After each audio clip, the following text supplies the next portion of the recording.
DMP2 यानी daily mains practice question में हम लोगों को मिला था एक क्वेश्चन जो ब्रिटिश द्वारा भारत में स्थापित भू राजस्व नीति का वर्णन करे तथा इसके प्रभावों की समीक्षा करे। ये 300 शब्दों में ये क्वेश्चन लिखना था, जिसमें हमने परिचय में लिखा है कि ब्रिटिशों ने भारत में उपनिवेशवाद की स्थापना के क्रम में वाणिज्यिक पूंजीवाद के काल में प्रशासनिक नीति के अंतर्गत भू राजस्व नीति में भू राजस्व नीतियों द्वारा अधिकाधिक कर वसूली कम कर्मियों द्वारा करने के उद्देश्य से किया। इसलिए प्रथम चरण में भूमि व्यवस्था में अस्थायी बंदोबस्त की नीति तथा द्वितीय चरण अर्थात औद्योगिक पूंजीवाद में रैयतवाड़ी और महालवाड़ी भू राजस्व नीति स्थापित की। 1700 फिर मध्य भाग में लिखा है कि 1757 से 1813 के प्रथम चरण में ब्रिटिशों ने कॉर्नवालिस के काल में प्रथम भू राजस्व नीति अर्थात अस्थायी बंदोबस्त की स्थापना की, जिसमें किसानों से कर जमींदारों के माध्यम से प्राप्त किया जाता था। अस्थायी बंदोबस्त के मुख्य प्रावधान निम्न थे, जैसे कि इसमें भूमि मालिक जमींदार होता था और किसानों से लगान वसूली का दायित्व जमींदारों का था, जिसमें जमींदार लगान का 10/11वां भाग ब्रिटिश को देता था और 1/11 भाग स्वयं रखता था। यह व्यवस्था अस्थायी बंदोबस्त लगभग ब्रिटिश साम्राज्य के 19% भागों पर लागू थी, जैसे कि बंगाल, उड़ीसा, बिहार आदि।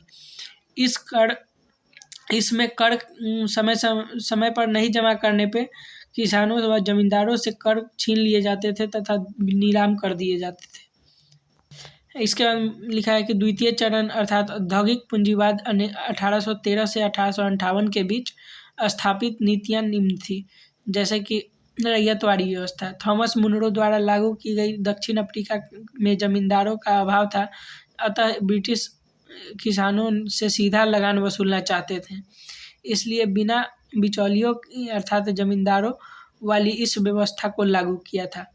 इसके अंतर्गत क्या था, तो इसमें भूमि का स्वामी रैयत अर्थात खेत का मालिक होता था। रैयत अर्थात जो किसान का खेत है वो मालिक होता था। इसमें लगान की वसूली ब्रिटिश द्वारा सीधे किसानों से किया जाता था। इसमें लगान समय अनुसार परिवर्तित किया जाता था। यह व्यवस्था बम्बई, मद्रास, असम जैसे क्षेत्रों में स्थापित थी। 51% भाग पर लागू थी ये ब्रिटिश साम्राज्य के। महालवाड़ी व्यवस्था फिर आता है। महालवाड़ी व्यवस्था मार्टिन बर्ड द्वारा लागू किया गया। इस व्यवस्था के अंतर्गत लगान गांवों के स्तर पर प्राप्त किया जाता था, अर्थात ये मुख्यतः भारत के उत्तर पश्चिमी भागों में अपनाया गया। इसके अंतर्गत क्या होता था, तो इसमें भूमि का स्वामी महाल अर्थात गांव का मुखिया होता था। लगान की वसूली मुखिया का दायित्व था, मुखिया ही करता था। उसे संयुक्त रूप से ब्रिटिश को देने का दायित्व था। यह व्यवस्था पंजाब, अवध आदि क्षेत्रों पर लागू थी। यह लगभग 30% ब्रिटिश साम्राज्य पर लागू थी। इसमें ही सर्वाधिक लगभग 66% तक की लगान वसूली जाती थी। ये इतना मध्य भाग में हम लोगों ने लिखा है। इसके बाद प्रभाव में लिखा है कि इन राजस्व वसूली के लिए अपनाई गई भू राजस्व नीतियों का प्रभाव एक तरफ भारत पर नकारात्मक पड़ा, जबकि वहीं ब्रिटेन या ब्रिटिश पर धन के निष्कासन और शोषण में सहायता मिली और यह सकारात्मक सिद्ध हुआ उनके लिए। वे प्रभाव निम्न थे। प्रभाव ब्रिटेन पर जो प्रभाव पड़े उसके अंतर्गत लिखा है कि कम कर्मियों द्वारा ब्रिटेन अपने निश्चित आय को सुनिश्चित करने में सफल रहा। आय बढ़ने के साथ प्रशासन और सेना का सुदृढ़ीकरण किया।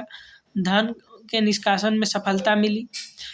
वहीं भारत पर नकारात्मक प्रभाव पड़े वो किसानों पर लगान के बोझ के कारण, जिससे मतलब बोझ बढ़ गए, जिससे वे खाद्यान्न फसल छोड़कर वाणिज्यिक फसल की ओर झुक गए, जिससे अन्न की कमी होने से अकाल भूखमरी जैसी समस्याएं उत्पन्न हो गई बंगाल में। उसके बाद भारत के किसानों और जमींदारों के द्वारा नियंत्रण और भी मजबूत हुआ। भारतीय गरीब के जाल में फंसते चले गए और भूमि छीनने से भूमिहीन किसान वर्ग और जमींदार वर्ग का भी उदय हुआ। अर्थात इसका पूरा निष्कर्ष में लिखा है हमने, ये प्रभाव थे। उसके बाद निष्कर्ष में लिखा है अर्थात इन भू राजस्व नीतियों से एक तरफ जो ब्रिटिश शासन को मजबूती,